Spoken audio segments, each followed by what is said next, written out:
Hai semua, apa kabar? Nggak, gue bercanda tadi, gue cuman ini aja. Sahabat-sahabat Yesus, aduh, kayaknya tahun ini gue tahun ini ya nggak ya? Tahun ini terakhir kan ya, kemarin ya? Sempet juga ya tahun ini ya, kalau nggak salah ya, Bro, ya. Hari ini kita mau belajar tentang, temanya kan September tentang hati yang mau terus belajar. Dan mari kita sama-sama punya hati yang mau terus belajar. Yuk tulis di komen, yuk sama-sama punya hati yang mau belajar. Oke? Thank you loh teman-teman semua.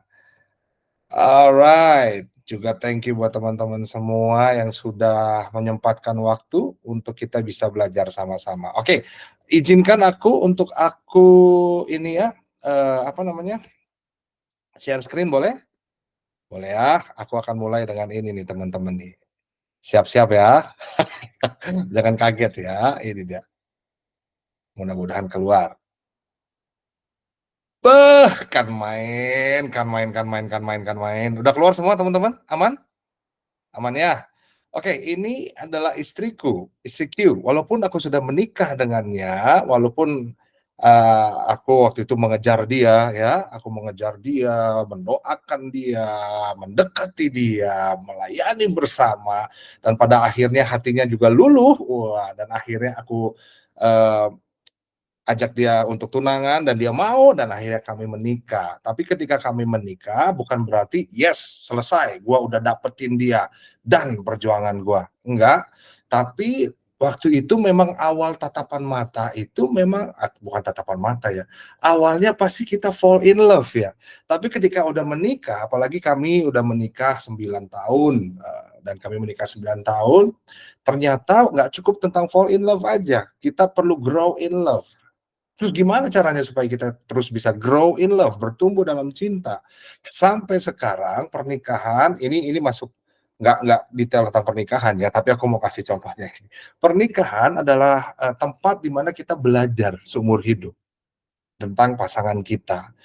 Sampai hari ini 9 tahun menikah, aku dan Sinta juga tetap saling belajar satu sama lain untuk mengasihi, untuk mencintai, untuk berkorban, dan lain sebagainya. Kami sampai saat ini belajar, meskipun mungkin ada case-case yang sama, misalnya A nih, kejadian kita berantem, habis kita berantem, dia nggak suka, "Kamu sih gini gini gini gini."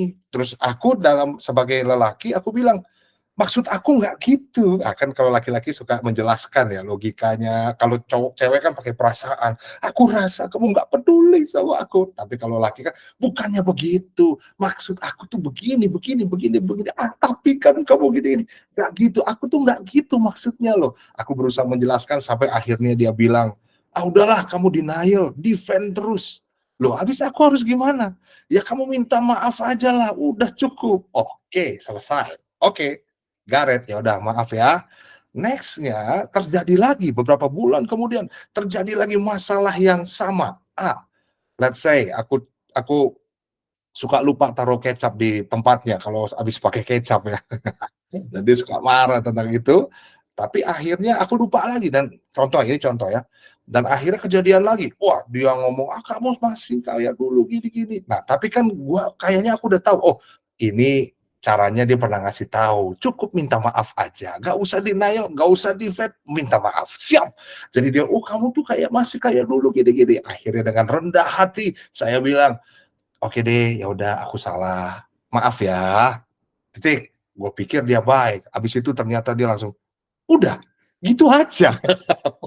Waduh, gimana sih ini? Katanya tinggal minta maaf, selesai. Tapi di situ kita bisa melihat bahwa ya, kehidupan terus berjalan, aku perlu terus belajar bagaimana cara mengasihi Sinta. Aku harus terus belajar gimana supaya aku bisa mau berubah buat dia. Kenapa aku mau berubah buat dia? Karena aku mengasihi Sinta. Nah, kalau kita di sini komunitasnya namanya keren banget, Sahabat Yesus, aku percaya sahabat menggambarkan sebuah kedekatan sama Tuhan, dan aku percaya kita semua ada di sini juga karena kita mengasihi Tuhan, karena kita bilang bahwa dia layak, setuju ya? Kalau dia nggak layak, teman-teman nggak mungkin capek-capek dari aktivitas, capek-capek dari seharian, terus mau ikut komunitas ini, ikut belajar. Kita rasa kita semua datang ke tempat ini karena ya memang dia layak, karena kita mengasihi dia. Tapi kita nggak bisa berhenti di situ aja, kita harus terus belajar untuk mengasihi dia. Kenapa? Karena kita tuh harus terus mendengar Injil, supaya apa? Supaya kita ingat terus. Martin Luther pernah bilang begini, we have to hear the gospel every day because we always forgot the gospel every day. Kita selalu lupa tentang Injil itu setiap hari. Oleh sebab itu, kita perlu menyadari dalam kehidupan kita, kita perlu belajar tentang firman Tuhan. Bukan hanya belajar, kita perlu menghidupi. Yang mau katakan amin. So, apa yang perlu kita lakukan? Yang perlu kita lakukan adalah kita harus terus kalibrasi Injil dalam kehidupan melayani kita, dimanapun teman-teman berada, di sekolah, di kampus, di kantor. Kenapa kita harus terus kalibrasi? Kalibrasi itu kayak menyelaraskan ya, dalam melayani dimanapun juga, karena di dalam setiap aspek kehidupan kita, banyak banget yang selalu terjadi. Masalah pasti akan selalu terjadi. Kita nggak pernah bisa kontrol apa yang ada di luar kita. Setuju ya? Kita nggak pernah tahu bagaimana perlakuan orang lain sama kita. Kita nggak pernah tahu apa yang orang lain akan katakan sama kita, dan kita nggak bisa kontrol itu. Kenapa? Ya karena mulut-mulutnya dia, congor-congornya dia. Karena ya hidup-hidupnya dia. Kadang kalau orang yang nggak kenal Tuhan, dia mau ngeledek orang juga ngeledek aja. Dia mau merendahkan orang, merendahkan aja. Apalagi kalau sangat kebetulan sekali orang yang direndahkan itu kita. Mungkin kita tahu mengampuni, mengasihi, tapi pada prakteknya kadang sulit loh teman-teman. Setuju nggak sih? Apalagi kalau misalnya teman dekat sendiri nih, deket banget. Contoh sesama sahabat Yesus, kita pasti akan bilang, katanya sahabat, sedap. Tapi kok dia begitu, tapi kok begini. So kita perlu kalibrasi Injil dalam kehidupan kita dalam melayani supaya terus diperbaharui terus dengan kasih Tuhan. Dan bagaimana Injil memampukan kita untuk terus setia untuk melayani Dia. Karena gini teman-teman, dalam kehidupan kita, kita harus menyadari bahwa yes, manusia mengecewakan. Manusia mengecewakan. Kenapa bisa dibilang manusia mengecewakan? Iya, karena hampir semua ketika kasihnya manusia itu, kalau bukan karena kasih Tuhan, kalau bukan karena Injil, hampir semua kasihnya manusia itu kayak pengen ada ininya loh, apa namanya, contoh nih, transaksionalnya. Bahkan aku pun ngecek dalam hati, kenapa aku mau mengasihi anak-anak KAC? Apakah supaya mereka bantu pelayanan di KAC? Apakah supaya mereka aktif di KAC sehingga aku bisa memanfaatkan anak-anak ini untuk sama-sama? Aku pun mempertanyakan itu, dan dalam hati kecil aku bertobat, ternyata ada loh. Sehingga ketika mereka lagi kerja, lagi apa, terkadang tuh kayak, ngapain gua bagi hidup sama dia, orang dia aja sekarang ogah-ogahan melayani. Nah kan ternyata ada liciknya tuh, ada transaksionalnya. Itu aku, kalau sahabat Yesus mah enggak. Semuanya tidak transaksional. Haleluya, tulus melayani. Iya loh, haleluya. Tidak, manusia kadang gitu transaksional meskipun dalam wadah pelayanan. Oleh sebab itu kita perlu tahu kita tuh mengecewakan. Aku sering ngomong ini ke anak-anak, guys, aku ini mengecewakan. Itu sebabnya kita perlu sama-sama belajar terus sama Yesus. Di sini kita tuh lagi sama-sama berobat jalan. Kita tuh sama-sama bertumbuh dalam Tuhan. Modalnya sama, diampuni. Kasih manusia transaksional. Makanya teman-teman sering dengar, Tuhan, kalau aku diterima nih, aku sampai puasa lah. Kalau aku diterima di kampus ini, aku janji, aku akan aktif melayani di sahabat Yesus lebih lagi. Ih, dahsyat. Doanya dahsyat toh, bener kan? Dahsyat, doanya bagus, bagus. Terus bilang, Kak Andreas, aku puasa Kak, untuk aku dapat kampus A. Aku udah bernazar sama Tuhan, kan bilangnya biasa gitu ya. Aku udah bernazar sama Tuhan, kalau aku berhasil masuk ke kampus A, aku akan melayani di sahabat Yesus, Kak. Kakak belum masuk room, aku udah ada di room. Wah, keren. Ya, doanya baik, tapi coba lihat deh, Di dalamnya dari doa itu ternyata ada transaksional. Kalau aku berhasil masuk kampus A, aku akan melayani Tuhan. Dengan kata lain, apakah kalau teman-teman nggak berhasil masuk kampus A, apakah kamu nggak melayani Tuhan habis-habisan? Sih, saking liciknya hati manusia itu loh, transaksional loh. Makanya kita mau terus belajar, udah tahu tentang pelayanan, tapi kadang hati kita transaksional. Kita terus belajar tentang Injil itu, terus diingatkan terus, supaya hati kita diubahkan. Kasih manusia terbatas, yes. Aku percayalah di sini pasti kalau ada yang berhutang, terus habis itu nggak diganti sama dia, pasti nggak akan kita pinjemin lagi, ya nggak sih? Iya dong, apalagi kalau ditagih terus dia nggak mau ganti galakan dia ya, terus dia gosipin kita di belakang, weh, terus masih ikut sahabat Yesus lagi, habis itu kalau ketemu di gereja angkat tangan paling tinggi, aduh, kita di pojokan belakang bilang, ganti dulu kali utang lo, jangan sok-sok angkat tangan lo, utang bayar utang, woi, ya, terbatas pasti nggak akan dipinjemin lah, terbatas, ya nggak sih? Iya terbatas. Kasih kita bersyarat, ada syaratnya. Kalau lo baik sama gue bisa baik sama lo. Tapi kalau lo jahat sama gue bisa lebih jahat sama lo. Sesuatu ya, itu kasih manusia. Itu kasih manusia. Mengecewakan. Makanya tanpa kita sadari ada loh. Kasih kita tuh masih seperti ini loh. That's why kita perlu terus setiap hari belajar dari kasih Tuhan Yesus yang tidak transaksional, tidak terbatas, tidak bersyarat. Aku kasih bukti. Berapa banyak dari kita sih nggak usah dijawab ya, jawab dalam hati. Berapa banyak dari kita di sini pelayanan sih, tapi nggak bangun hubungan sama Tuhan. Teman-teman jawab sendiri dari hati. Engkau sibuk melayani, engkau sibuk komunitas, engkau sibuk bergereja, tapi engkau nggak bangun jam pribadimu sama Tuhan, nggak datang sama Tuhan, bahkan baca Alkitab juga bolong-bolong, merenungkan firman kalau lagi niat, berdoa juga kadang 5 menit, Tuhan terima kasih engkau baik, haleluya, haleluya, kau mau ke kampus, Tuhan terima kasih, amin, selesai, tapi kalau di gereja, diraim tuh, atau khotbah, atau apa sih, teman-teman jawab sendiri, aku pun terus ngecek diri aku loh, jangan sampai aku sibuk melayani berkhotbah, tapi aku pun nggak punya hubungan pribadi sama Tuhan. Shalom. Makanya sekali lagi, aku share di tempat ini karena aku pun masih terus belajar. Kita pun harus terus belajar, kita sama-sama belajar. Yuk chat di komen, sama-sama belajar. Biar aku tahu nih, teman-teman masih ada di situ nggak ya? Oke, thank you Christian. Thank you tadi udah bawain firman ya. Bawain firman, bawain pujian penyembahan ya. Oke, seru ya, sesuatu ya. Nah, sekarang pertanyaannya ini teman-teman, bagaimana kamu mendefinisikan Injil? Apa sih Injil menurut kamu? Apa sih Injil buat kamu? Apa definisi Injil buat kamu? Yuk tulis di komen yuk. Aku seneng gini-gini karena kita bisa interaksi ya. Apa? Nggak ada yang jawaban nggak ada yang salah. Uh, tapi kabar baik, yes, good news. Ada lagi? Kabar baik, Kak. Apa itu Injil? Firman Tuhan, Kak. Apapun kayak kita harus mengerti tentang bagaimana kita mendefinisikan Injil. Oke, langsung aja ya. Ini dia, teman-teman. Roma 1 ayat 16 bilang gini, sebab aku mempunyai keyakinan yang kokoh dalam Injil.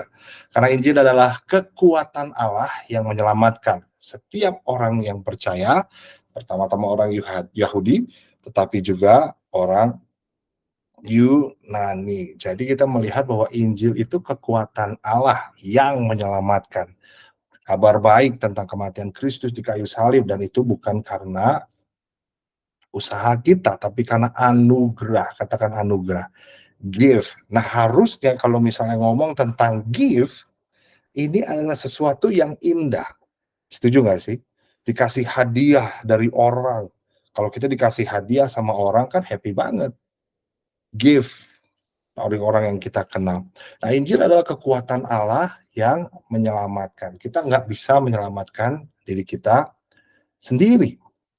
Nah, kenapa disebut kabar baik? Karena ini adalah Tuhan yang memberikan anugerah itu buat kita. Dan dia berikan buat kita itu lewat anaknya Tuhan Yesus yang mati di kayu salib. Nah, kenapa harus mati di kayu salib? Nah, kita perlu tahu bahwa keindahan Injil itu atau yang tadi disebut tadi ada di komen ya, kabar baik. Ini sebuah kabar baik, kita harus tahu dulu kalau ini menjadi sebuah kabar baik berarti ada kabar buruknya. Kita hanya bisa melihat keindahan kabar baik waktu kita tahu dan pahami tentang betapa parahnya kabar buruk itu. Oke, kabar baik bukanlah kabar baik tanpa kita memahami kabar buruknya. Teman-teman harus tahu dulu tentang hal ini. Kita harus tahu betapa kita tuh kalau orang ngomong yang jelek-jelek tentang kita, percayalah manusia lebih jelek daripada apa yang kita pikirkan. Kita ini lebih buruk dari apa yang kita pikirkan loh. Makanya Injil ini akan menjadi sangat indah ketika kita tahu betapa bobroknya kita, betapa hancurnya kita, betapa parahnya kita. Yang terkadang parahnya nih, aduh parah banget. Kita itu datang sama Tuhan bukan untuk mencari Dia, tapi untuk mengambil keuntungan dari Dia. Mengambil keuntungan dari Tuhan Yesus untuk nama kita. Aku kasih contoh, ini aku kasih contoh aku terus ya. Karena setiap hari, sekali lagi, perlu belajar, perlu bertobat. Bukan berarti udah jadi pendeta nggak perlu bertobat, nggak perlu belajar, masih terus harus belajar. Ini aku kasih contoh, betapa buruknya manusia itu. Aku pelayanan puji Tuhan, Tuhan percayakan untuk keliling. Tapi makin lama ini menjadi sesuatu yang buat aku jadi challenging dan ternyata aku cuman ingin mencari keuntungan dari nama Yesus untuk diriku sendiri. Maksudnya gimana, Kak? Contoh, suatu saat aku lagi siapin bahan khotbah nih teman-teman. Wah, serius banget digali. Kalau kalau kalau cowok tuh udah masuk in the zone gitu ya teman-teman ya, itu tuh kayak nggak mau diganggu gitu teman-teman. Wah, dapat banget nih. Wah, seru banget nih. Sampai satu saat Sinta istriku manggil, "Yang!" Dari panggilannya aja dalam hati aku udah, "Ini nggak tahu apalah kalau gue lagi nyiapin khotbah apa." Padahal baru yang teman-teman. Dia panggil lagi, "Yang tolongin aku." Dalam hati, "Aduh kenapa nggak dari tadi sih? Tolongin aku ambil panci di atas." Dia nggak nyampe di lemari atas, dia nggak bisa, dia minta tolong aku. Akhirnya, "Iya bentar." Gua bentar nggak keluar-keluar tuh. Akhirnya dia ambil panci sendiri loh, untuk siapin makan malam buat gue. Dan setelah itu kok ngerasa, "Udah ambil pancinya?" "Udah." "Kamu nggak mau keluar gini-gini." "Oh iya." Terus gua udah selesai, wah selesai khotbahnya, habis selesai khotbah, terus akhirnya khotbah di gereja tersebut hari Minggu, tapi di situ gua ngelihat, gua bertobat, salah, kenapa sampai kayak mencuekin istri, cuman gara-gara khotbah. Mungkin memang iya bagus sih, tapi ternyata dalam hati yang paling dalam gini teman-teman, kenapa aku bilang aku mencari keuntungan buat diriku sendiri, karena hari Minggu itu gembalanya S3 teologi. Jadi aku nggak mau dibilang bego, aku nggak mau dibilang aneh, dibilang salah interpretasi dan lain sebagainya. Jadi aku persiapkan diriku supaya diriku dibilang bagus, supaya gembala itu memuji cara aku berkhotbah, cara aku mengupas ayat, cara aku wah segala macam. Ujung-ujung yang mencari keuntungan Tuhan Yesus untuk diriku sendiri. Aduh jahat banget, Ini yang aku bilang, aduh buruk banget manusia tuh. Kacau, bener deh. Di situ, oh iya Tuhan kenapa ya? Perlu belajar lagi, shalom. So, ini dia masalahnya teman-teman, kita ini bermasalah. Masalahnya Efesus 2 ayat 1-3, kamu dahulu sudah mati karena pelanggaran-pelanggaran dan dosa-dosamu. Kamu hidup di dalamnya. Karena kamu mengikuti jalan dunia ini, karena kamu menaati penguasa kerajaan angkasa, yaitu roh yang sekarang sedang bekerja di antara orang-orang durhaka. Sebenarnya dahulu kami semua juga terhitung di antara mereka ketika kami hidup di dalam hawa nafsu daging dan menurut kehendak daging dan pikiran kami yang jahat. Nah, teman-teman bisa melihat masalahnya ini. Kamu dahulu sudah mati, kita ini sudah mati. Jadi masalahnya ini di Efesus 2 ayat 1-3, inilah masalahnya nih. Nah, masalahnya pertama kita sudah mati karena dosa. Ini bukan hampir mati, tapi sudah. oke? Bukan hampir, kalau hampir, "Aduh Kak, aku hampir kehujanan," ya artinya lu belum kehujanan dong. "Waduh hampir telat gue," berarti lu belum telat. Tapi kalau, "Aduh telat gue," ya berarti udah telat. Nah di sini Alkitab katakan kamu sudah mati karena dosa. Itu sebabnya kita diperbudak oleh keinginan dosa. Coba kita cek, nggak usah dijawab di sini, cek dalam hati sering banget nggak sih kita tobat kumat tobat kumat tobat kumat? Kalau sahabat Yesus nggak ada, musuh Yesus banyak, musuh, aduh, sahabat Yesus semuanya, luar biasa, ada amin, sahabat Yesus, ini mereka yang di luar sana dan saya. Oh, Tuhan Yesus tolong. Diperbudak sama dosa, seringkali kita diperbudak sama dosa. Dia diperbudaknya gimana? Sudah menganggap ngomong jorok seperti biasa aja. Lebih lebih lebih nyaman ngomong sorry ya, lebih nyaman ngomong anjing depan orang-orang daripada ngomong haleluya puji Tuhan depan orang-orang. Waktu orang main, "Anjing!" Mereka demen banget unjang anjing, tapi puji Tuhan, takutnya, nanti gua dibilang norak, nanti gua ya nggak sih? Bener nggak sih? Cobalah, jujur-jujur aja lah, "Halo, shalom." Di luar sana sahabat Yesus sih enggak, diperbudak sama dosa, keterikatan lah, dan lain sebagainya. Sering banget kita tobat kumat, lagi males pelayanan, pelayanan kok males. Nah, di situ kita bisa melihat bahwa kalau orang menjadikan pelayanan sebuah beban, kita bisa tahu di mana hatinya pada saat itu. Kita bisa tahu kedekatan dia sama Tuhan. Kita bisa tahu apakah dia benar-benar mengasihi atau menjadi sahabat Yesus atau tidak. Siapa kita menjadikan pelayanan sebuah beban, harusnya pelayanan sebuah anugerah dong. Haleluya. Makanya aku ingatkan di anak-anak KIC dan juga di adik-adikku di sahabat Yesus ini, pelayanan bukan beban. Aku ingetin ke mereka, kenapa emang kalau setiap minggu melayani? Banyak orang, wah jangan gua terus dong pelayanan, rest dong. Jangan gua lah, gua pengen duduk-duduk tenang, nikmatin. Justru, apakah kamu menikmati Tuhan cuma hari Minggu saja? Bagaimana dengan Senin, Selasa, Rabu, Kamis, Jumat, Sabtu? Tapi sekali lagi, sahabat Yesus enggak ya, ini jadi emosi nih, itu di KIC, bener-bener nih KIC, aduh parah-parah, jangan bilang anak-anak KIC ya. Aduh aduh aduh. Iya, kita perbudak oleh keinginan dosa, kita berada di dan harusnya karena dosa, kita ada di bawah murka Allah. Nah ini kabar buruknya teman-teman, ini sangat-sangat kabar buruk. Kita harusnya binasa, kita harusnya kena murkanya Tuhan. Ah, kelihatan nggak ya? Mana ya? Ah, ini aja deh, aku punya kertas nih. Nih, kita sudah mati karena dosa, udah gak ada gunanya. Oke, ya, kita diperbudak oleh keinginan dosa, hancurlah hidup kita nih. Dan kita harusnya dibawa murka Allah. Ini ada yang mau beli nggak? Ini habis gue bejek-bejek nih, tolonglah sahabat Yesus, tolong belilah, rumah saya di Bogor nih. Lumayan untuk ongkos ke Jakarta tuh, tolonglah. Gak ada yang mau beli, kenapa? Nggak berharga. Harusnya diapain? Dibuang ini mah. Tuh, dan setelah dibuang dibakar, selesai. Oke, ini masalahnya nih, we have to know masalahnya. Manusia hidup karena dosa. Nah, ada satu tokoh yang teman-teman harus lihat. Bahkan karena dosa ini kadang orang sering kali menyalah-nyalahkan orang. Ah, ini Joker. Ada filmnya, tapi dark banget filmnya. Aduh ampun deh. What do you get when you cross mentally ill loner with a society that abandons him and treat him like a trash? Di sini, di film ini, dia lagi diwawancara, dan habis itu dia ngebunuh MC-nya. Kalau teman-teman pernah nonton film Joker. Dia ngebunuh MC-nya karena dia bilang, gua banyak kena apa namanya, ledekan dari orang-orang luar meremehkan gue, dan orang-orang luar sering banget ngeledekin gue dari segala sisi, gue tuh diserang dari segala ini, gue diserang dan lain sebagainya. Sehingga lu jangan salahin gue.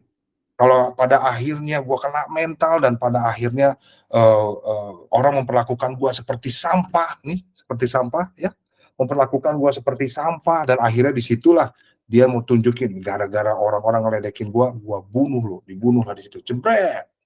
Nah teman-teman bisa lihat ini manusia. Nah ini pasti teman-teman udah sering lihat gambarnya.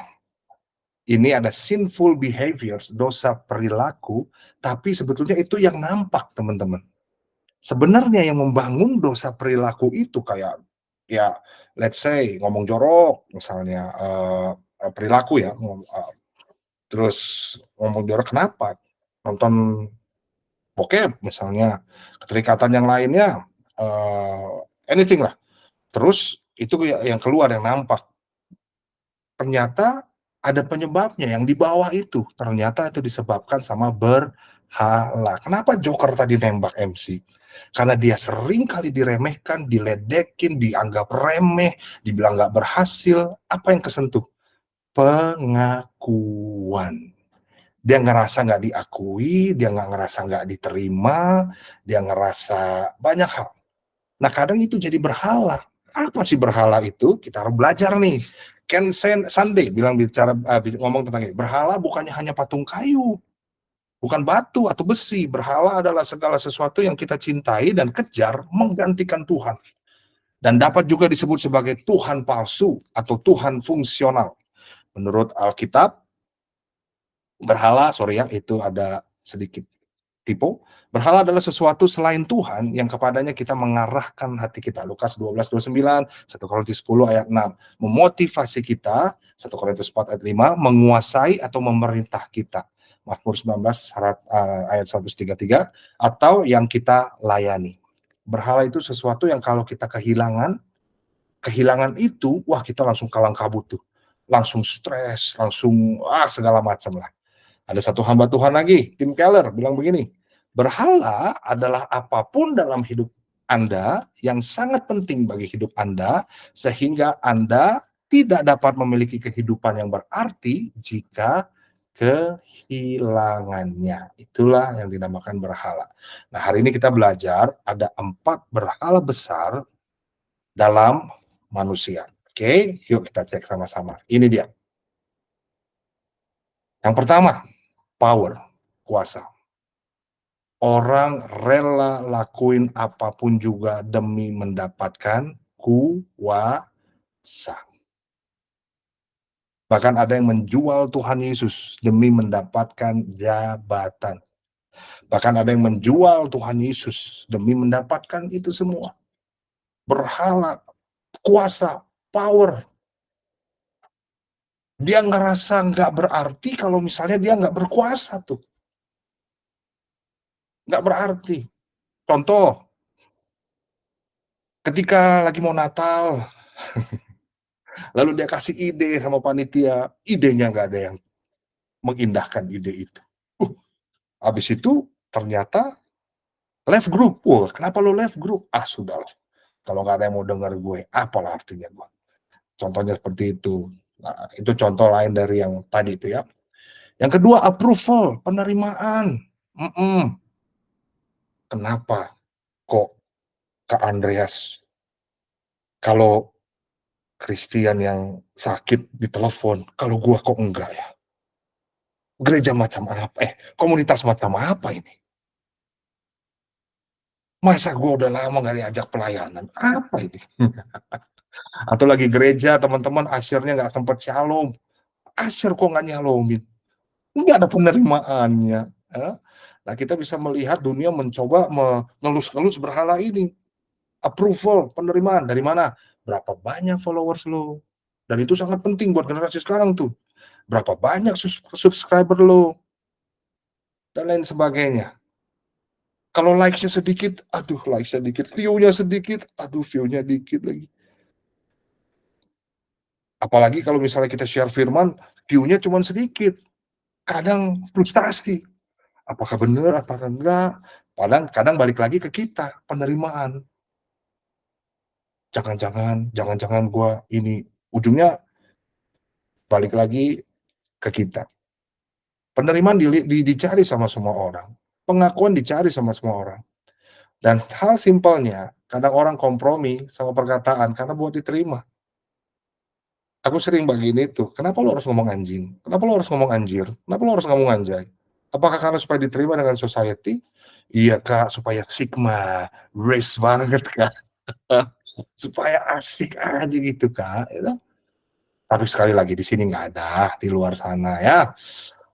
Haleluya, sahabat Yesus mah nggak ada. Haleluya, semuanya nggak ada begini-beginilah. Nggak ada yang ngaku maksudnya ya. Hai. Oke, kenyamanan, contoh, kita belajar belajar pelayanan sih belajar, tapi kapan mau melayani? Aku sering bagi ke anak-anak, aduh kenyamanan tuh seperti, aduh ya udahlah nggak usah pelayanan lah, segini-gini aja lah, udah banyak yang ngurus kok, sahabat Yesus aman lah, saya nggak perlu lah. Tapi kita mulai ngelihat apakah itu karena kenyamanan? Mhm. Apakah nggak mau melayani setiap hari Minggu karena kenyamanan? Kenyamanan dicari orang, comfort dicari orang. Nah, itu adalah jadi berhala.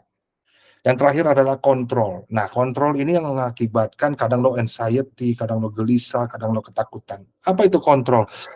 Nanti masa depan gua, pasangan hidup gue siapa ya? Laku nggak ya gua? Gua udah umur segini belum ada yang deketin, aduh gimana ya? Lo nggak bisa kontrol masa depan lo, karena masa depan lo kita harus percayakan sama Tuhan.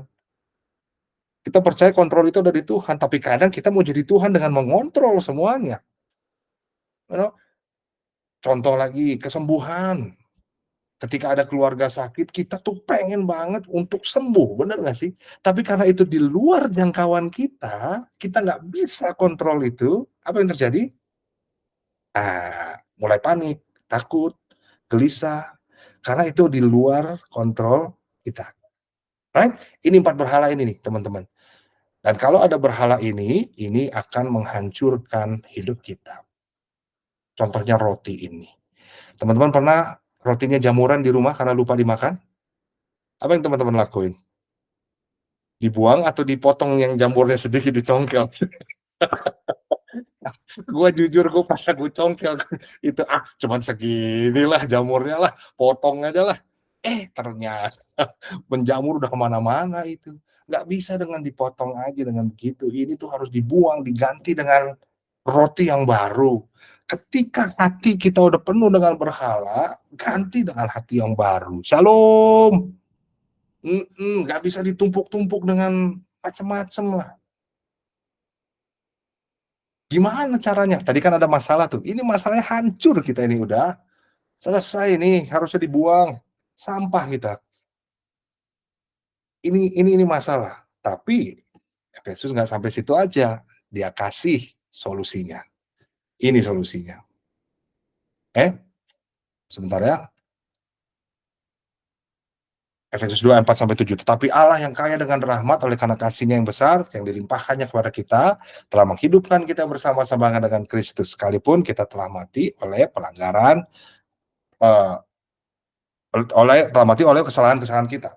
Oleh kasih karunia kamu diselamatkan, dan di dalam Kristus Yesus ia telah membangkitkan kita juga dan memberikan tempat bersama-sama dengan Dia di sorga, supaya pada masa yang akan datang ia menunjukkan kepada kita kekayaan kasih karunia-Nya yang berlimpah-limpah sesuai dengan kebaikannya terhadap kita dalam Kristus Yesus. Nah, tadi kita punya masalah, manusia hancur, sudah mati, harusnya kena murka Tuhan, diperbudak sama dosa. Itu masalah kita. Itu yang bikin kita kacau, hancur, parah banget. Oke, ini solusinya.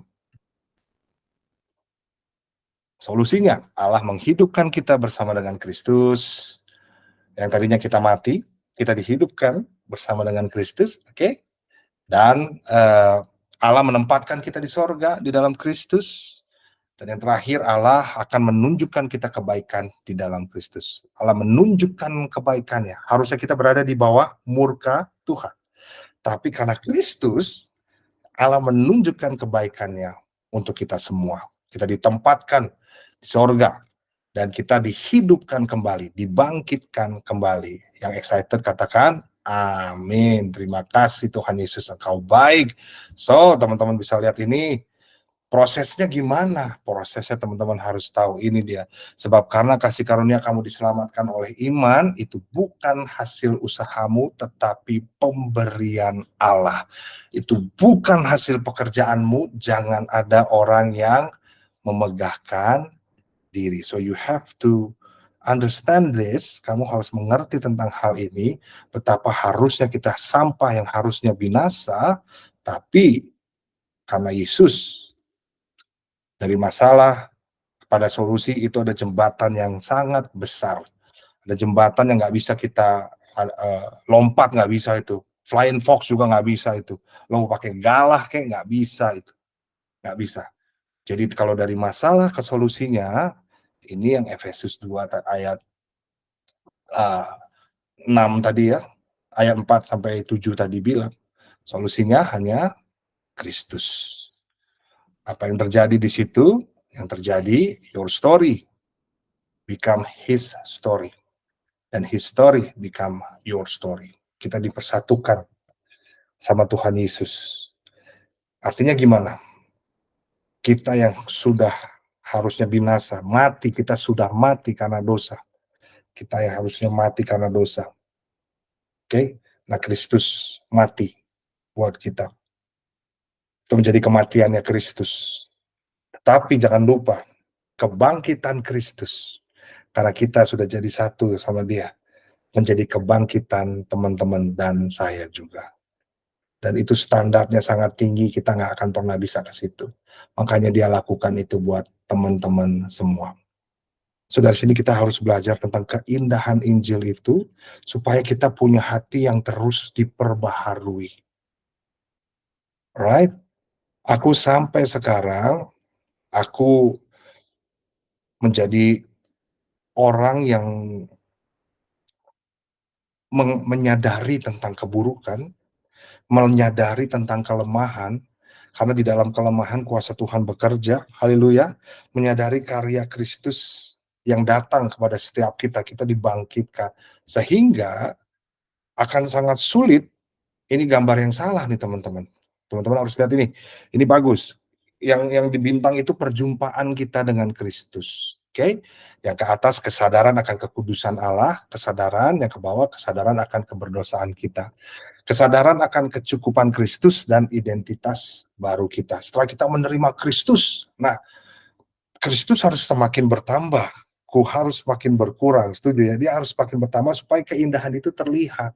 Karena kalau enggak, ini nanti akan ada, ini kalau aku, ini ada ininya nggak sih? Ada kursornya nggak sih?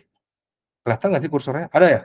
Nah, kalau kita melihat kesadaran akan kekudusan Tuhan, terus kita nggak mau belajar dan Kristusnya masih segitu-gitu aja, nggak mau belajar tentang pengenalan sama Dia, nggak mau belajar lebih lagi tentang keindahan Tuhan Yesus, lama-lama kita kesadaran keberdosaan kita ini ada gapnya nih teman-teman nih.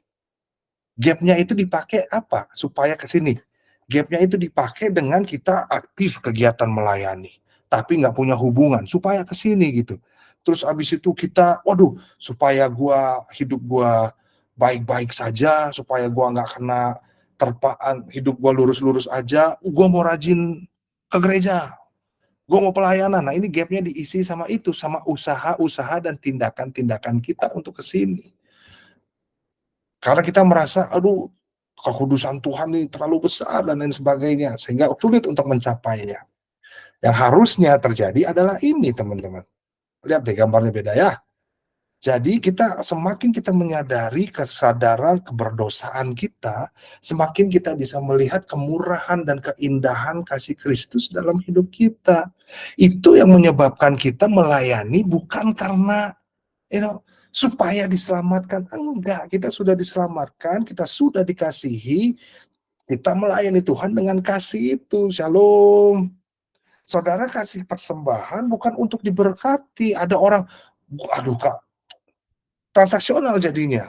Transaksional itu gini, Kak, aduh hari ini gue keserempet mobil lagi. Oh iya mobil gue baret panjang banget, gila. Serius loh, iya. Gue tahu nih, ini pasti gara-gara gua nggak berdoa selama 3 bulan nih. Dia bilang begitu. Ini pasti hukuman. Nah itu jadi ya menurut gua berarti lu berdoa supaya apa? Bukan karena mengasihi Tuhan, tapi supaya hidup lo aman dong. Ujung-ujungnya ke diri sendiri lagi dong. Lihat ya betapa licik hati ya.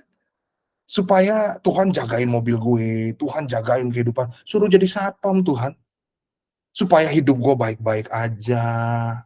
Supaya gue masuk kampus yang gue mau. Sih, tapi kalau kita melihat ini karena kasih Tuhan, keindahan Tuhan, kita mah tahu bahwa Tuhan kita mah nggak kayak preman. Lu nggak kasih persembahan, malaikat hukum ya. Duit mana duit, halo, halo. Oh nggak nyembah, nggak kasih duit, aduh. Kayaknya Tuhan kita bukan preman loh, teman-teman, setuju ya? Karena Dia kasihnya begitu besar. Nah ini yang membuat kita bisa melihat keindahannya Tuhan. Jadi hidup kita berubah. berubah bukan karena apa? Bukan karena supaya diselamatkan, tapi karena sudah diselamatkan, karena kita sudah dikasihi sama Tuhan Yesus. Bukan karena disuruh sama Ko Andreas, enggak. Ko Andreas mau memperkenalkan kita sama Kristus loh, supaya kita bertumbuh dan belajar terus. Buktinya September ini kan belajar tentang hati yang terus belajar. Supaya kita belajar terus tentang kasih Tuhan ini. Supaya kita melayani di sahabat Yesus nih bukan karena jadi beban, tapi karena aku mau kasih sesuatu buat generasi ini. Karena Tuhan sudah lebih lagi membuat aku penuh. Melayani bukan dari kekurangan, melayani dari kepenuhan. Haleluya. Banyak orang melayani karena kekurangan, tapi kita melayani karena kepenuhan dong. Kepenuhan sama salib Kristus, kebaikan Tuhan. Haleluya. Dan yang menarik ini, hamba Tuhan yang jadi favorit saya juga. Dia bilang begini, pusat dasar kekristenan, udah mau habis ya, saya dengan cepat deh. Pusat dasar kepastian kekristenan bukan dihitung dari dinilai atau seberapa kuat hati kita terarah kepada Tuhan, tapi melainkan betapa tidak tergoyahkan hati Tuhan kepada kita. Menarik ya? Jujurlah, orang mau bilang saat ini gue pengen stand by God. Bener Kak, tapi pertanyaannya boleh sih, itu bagus, nggak ada yang salah. Pertanyaannya berapa lama kita bisa stand by God? Berapa lama? Mungkin pas lagi menggebu-gebunya tiap hari baca Alkitab, tiap hari berdoa, tiap hari kusuk. Tapi kadang manusia ya bertahan 3 bulan, habis itu bolong-bolong lagi. Ya nggak sih? Habis itu nggak baca Alkitab lagi. Cuman berdoa pas pelayanan. Ke gereja cuman datang pas pelayanan. Itulah manusia. Tapi kenapa teman-teman selalu ada di sini, bisa ada di sini dan terus belajar tentang firman Tuhan? Itu bukan karena seberapa kuat hati kita terarah pada Tuhan, tapi betapa tidak tergoyahkan hati Tuhan kepada kita. Oh, itulah Tuhan kita. Dari sini sih aku ngeliat Tuhan baik banget. So, kehidupan kita yang belajar tuh seperti apa? Hati yang belajar, ini dia. Perlu ini. Ini mesin pembaruan namanya. Pembaruan hati, pembaruan Injil, iman, dan pertobatan. Selalu kita percaya kamu telah menerima Kristus Yesus Tuhan kita, karena itu hendak maaf ya, kok jadi duren. Kamu telah menerima Kristus Yesus Tuhan kita, hendaklah kamu berakar dalam Dia dan dibangun di atas Dia, hendaklah kamu bertambah teguh dalam iman yang diajarkan kepadamu, dan hendaklah kamu hatimu melimpah dengan syukur. Hendaklah kamu bertambah teguh, artinya ada penambahan. Gimana caranya? Belajar, dibangun lagi terus, belajar iman yang diajarkan kepadamu, percaya. Tapi kadang kehidupan membuat kita galau, kehidupan membuat kita lupa lagi, membuat kita kadang jauh lagi dari Tuhan. Nah, ini masuk ke sini, bertobat. Waktunya telah genap, kerajaan Allah sudah dekat, bertobatlah dan percayalah kepada Injil. Mungkin sekarang kita nggak khawatir, tapi mungkin nggak tahu ke depannya akan ada masalah apa, jadinya kita nggak percaya sama Tuhan lagi. Perlu bertobat, percaya lagi, bertobat lagi, percaya lagi, bertobat lagi. Makanya pertobatan harus setiap saat, teman-teman. Shalom, haleluya ya. Next ya, aduh. Nah ini deh, apa reaksi teman-teman ngelihat gambar ini? Tolong tulis di komentar. Apa yang kalau ini musangking nih. Buat yang nggak suka duren, sorry banget nih ya. Tapi ini bau. Iya juga sih. Aduh, lapar. Mau. Ya, itu dia. Entap. Entap Soul. Iya, karena gue pecinta duren ya, apalagi yang kuning-kuning begini, mentega gini. Aduh, ini nih sesuatu teman-teman. Langsung enak, langsung indah, langsung manis, langsung aduh. Gue nggak pernah nyobain musangking sebelumnya, tapi suatu waktu gue pelayanan, tiba-tiba yummy katanya. Tiba-tiba ada jemaat, gue tinggal di rumah jemaat waktu itu.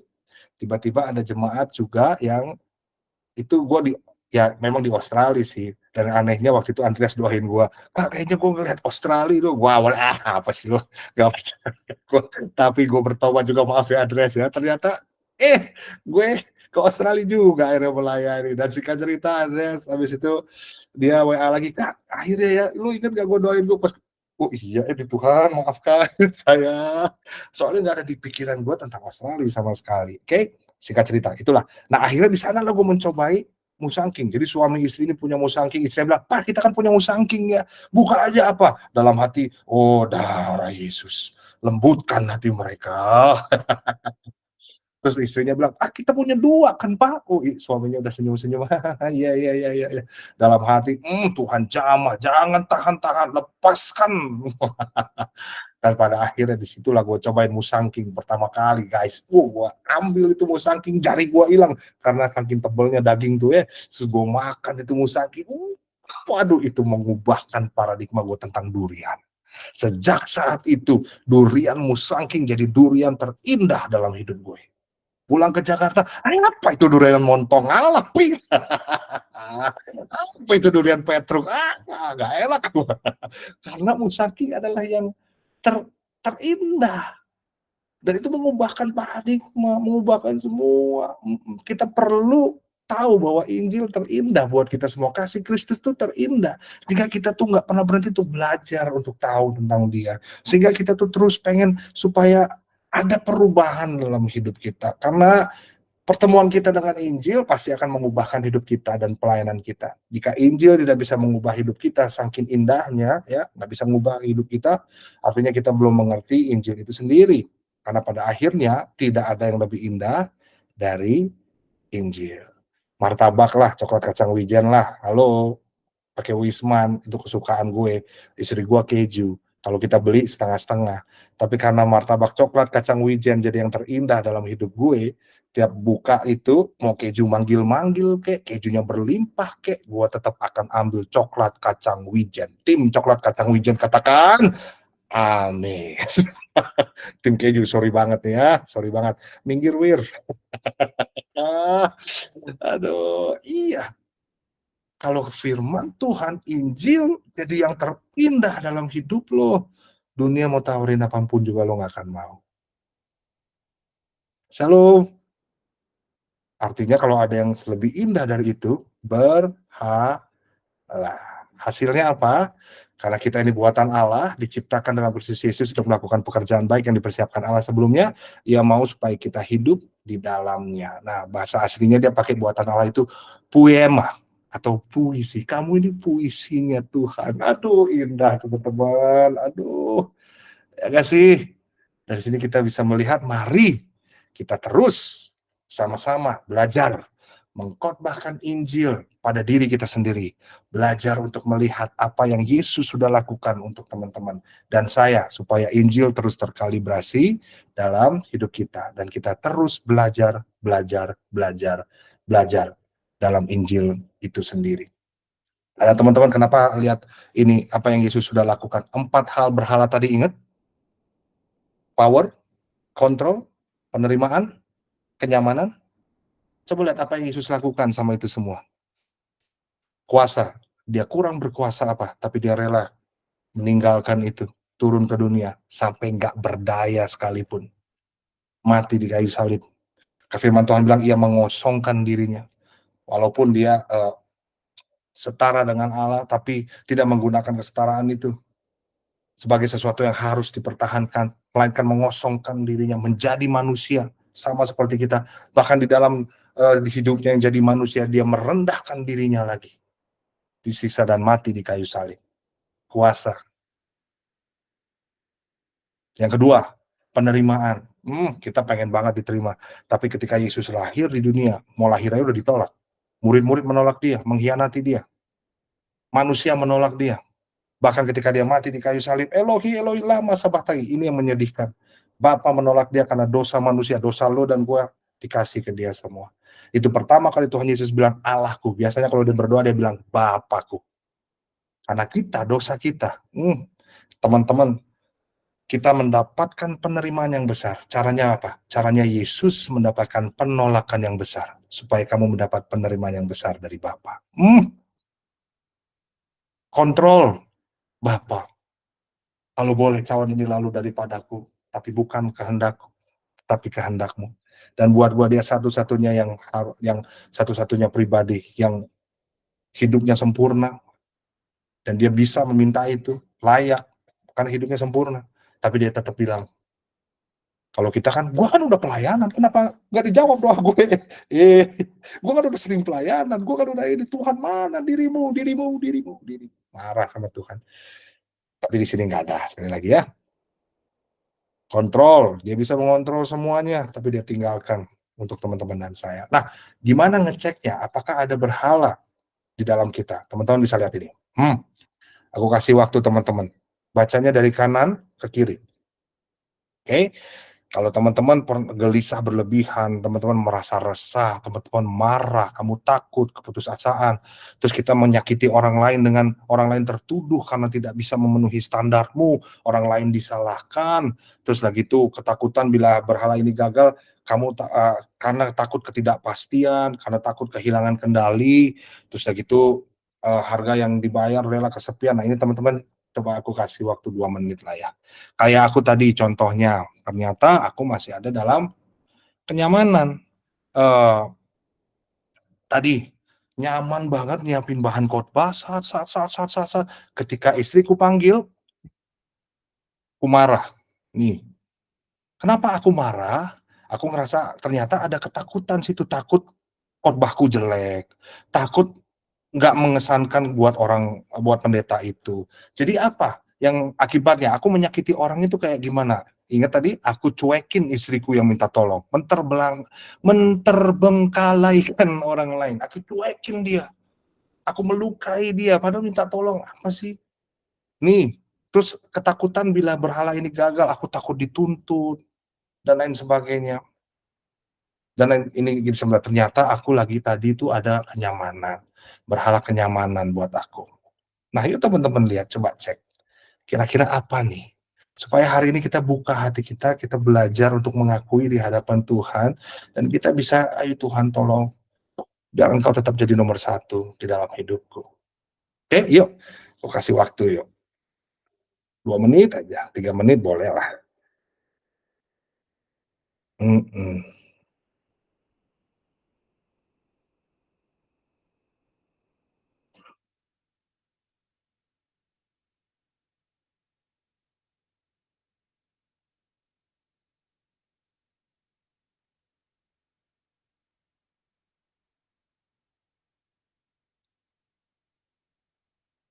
Dan ada hamba Tuhan bilang manusia itu gudangnya berhala. Kita tuh punya berhala ini semua. Dan kadang tumbuh, kadang kambuh, kadang timbul. Makanya kita terus harus belajar tentang Injil, kalibrasi sama Injil. Mungkin hari ini teman-teman baru aja marah sama orang, teman-teman mungkin ngerasa bosen, aduh monoton nih pelayanan nih, aduh apa dan segala macam, right?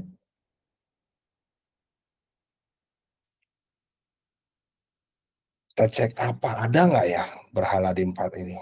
Sudah? Nah, setelah kalau sudah, mari kita buka hati kita minta ampun sama Tuhan. Nah, ketika kita kayak ngerasa penerimaan penting, mari kita lihat Yesus, belajar dari Yesus, apa yang dia lakukan buat kita.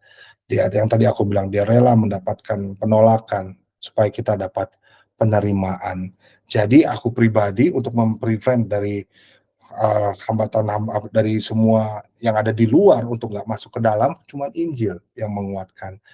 Kristus di dalamku. Gimana caranya? Ini diagram aku ya. Nih diagram aku, diagram Injil. Ketika ada orang yang bilang, "Ah, udahlah nggak ada yang sayang sama lo," tapi Injil bilang, "Aku dikasihi karena Yesus mati buat aku." Ketika, aku lagi dalam kesusahan, lagi dalam khawatir, aku dihibur, Roh Kudus diberikan sebagai penolong, sebagai penghibur, tapi ingat gimana Roh Kudus turun, ada pribadi yang membayar itu semua, Yesus harus mati, dan akhirnya dia bangkit, diberikan penolong yang lain. Aku diterima ketika orang menolak kita, kita tahu kita diterima. Kita yang tidak berharga yang harusnya dibuang, tapi Tuhan Yesus mencintai yang tidak berharga dan dijadikannya berharga. Aku dikuatkan, aku disayang, aku anak kesayangan, aku dipilih, aku dibaharui, aku akan serupa dengan Dia, aku akan mulia, aku akan mewarisi bumi. Ini semua dari firman Tuhan dan janji-janji firman Tuhan. Dan Injil itu harus terus kita kalibrasi dalam hidup kita. Ini diagram aku nih. Nah, aku sekarang Dari tadi teman-teman lihat berhala, apa yang Injil katakan di dalam hidupmu? Nanti mungkin teman-teman bisa catat di rumah sendiri, di notes-mu, di apa, I am in Christ itu seperti apa? Apa yang Injil membuat kamu membuat kamu merasa dihargai, aku dihargai karena Kristus, aku dikasihi, anything. Teman-teman bisa catat ini, dan apa yang kamu telah pelajari selama ini, bagaimana Kristus tetap ada selalu bersama dengan teman-teman semua, dia nggak pernah meninggalkan teman-teman semua, dan aku percaya waktu kita terus dikalibrasi, terus belajar untuk mengenal dia, maka kita punya hati yang mau terus dibaharui. Ketika ada ketakutan datang, kita bertobat, percaya lagi bahwa semua kendali ada di dalam tangan Tuhan. Haleluya. Ketika kita ditolak sama orang, kita dicuekin sama orang, direndahkan sama orang lain, kita ingat lagi bahkan Tuhan Yesus merendahkan dirinya untuk kita supaya kita diterima, bukan hanya di orang-orang, tapi Bapa di sorga menerima kita. Itu kan Injil, teman-teman. Terus kita belajar tentang kalibrasi Injil dalam hidup kita, sehingga kita nantinya akan menjadi fasih Injil. Jadi itu yang akan menguatkan teman-teman di dalam kehidupanmu sehari-hari. Waktu kita tahu bahwa Injil yang terindah dalam hidup kita, mengikut Tuhan, enggak stressful, tapi restful. Ketika Injil itu ada dalam hidup kita, itu nggak akan jadi stres, tapi jadinya rest. Mengetahui bahwa Tuhan pegang kendali dalam hidup kita. Yuk kita belajar sama-sama untuk bertumbuh dalam Injil. Tuhan Yesus berkati. Kita berdoa yuk.